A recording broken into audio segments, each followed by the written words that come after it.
Tips adakan simpanan RM50,000 dalam masa 3 tahun.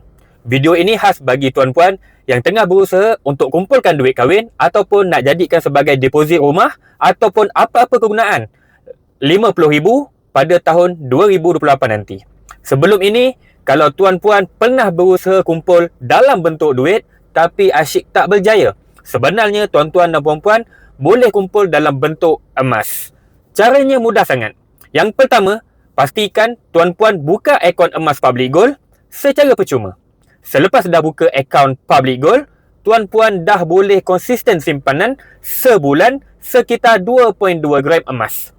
Bila dah cukup 3 tahun, iaitu 36 bulan, sebenarnya tuan-puan dah ada sekitar 80 gram emas dalam simpanan. 80 gram emas hari ini sekitar RM40,000 dengan kenaikan harga emas sekitar 10% setahun. Sebenarnya, 80 gram emas itu tadi akan meningkat harganya sehingga RM50,000.